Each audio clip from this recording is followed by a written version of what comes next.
Zee 24 तास एक पाऊल पुढे। तर शाहरुख खानसाठी काँग्रेसही मैदानात उतरली आहे। शाहरुखवर एमसीएनं घातलेल्या बंदीचा पुनर्विचार करावा अशी मागणी काँग्रेसनं केली। बंदीचा पुनर्विचार करावा अशा मागणीचं पत्रच महाराष्ट्र प्रदेश काँग्रेसनं मुंबई क्रिकेट असोसिएशनला लिहिलं।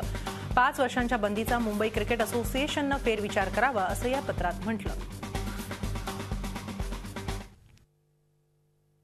शाहरुख खानच्या वरती जो बॅन टाकलेला आहे आणि त्यांनी सार्वजनिकरित्या त्याची माफीही मागितलेली आहे। तर अशा वेळेला खेळाच्या संदर्भामध्ये खेळ हे माणसं जोडण्याचं काम करतं आणि जीवनामध्ये एक चांगली शिकवण देण्याचं काम करतं। त्यामुळे खिलाडू वृत्ती ही एमसीएकडनं देखील अपेक्षित आहे अशा वेळेला। आणि ज्यावेळेला सार्वजनिकरित्या जेव्हा एखादा व्यक्ती माफी मागतो तर त्यावेळेला कितपर्यंत खेचावं ह्याला काही ना काहीतरी थोडंसं एक बंधन असण्याची आवश्यकता आहे।